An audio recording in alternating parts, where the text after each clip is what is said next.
I personally take more of a holistic approach to athlete development, right? And there's this model in place that's called like a long-term athlete development model. And it's saying these are the phases, generally speaking, that athletes in an ideal world should go through in their life, right? Starting from youth. And I kind of think some athletes get stuck at one of these phases, right? So as kind of going through these phases, there's the active start, which is you starting activity. Let's use jujitsu, right? It's fun. You're exploring it. You're curious. So you do it. Awesome. You're at the first phase.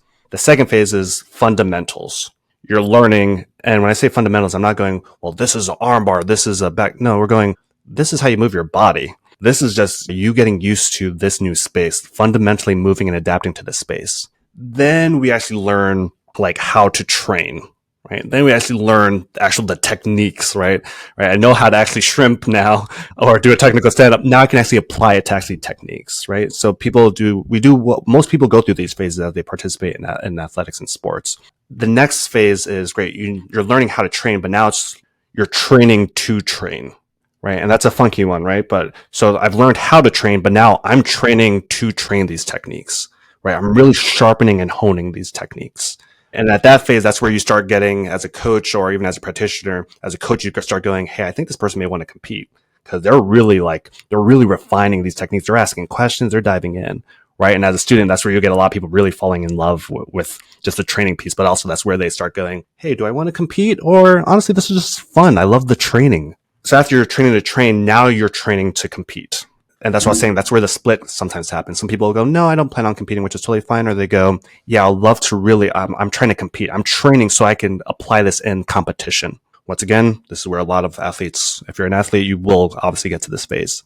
Now, depending on how competition goes, depending on your own temperament, depending on your environment, you may go, competition is fun and I'll train to compete every once in a while, but it's just fun for me. While other people go, no, I am training to compete and win. So that's the next step, right? I'm not just training to train. I'm not training just to compete and test myself for fun. I'm training to actually compete and win, which once again, if you're an athlete, you will hit that phase. Then the last one, and this is where a lot of athletes struggle, is we almost kind of go back. The first one was the active start, but now we want to go to an active life.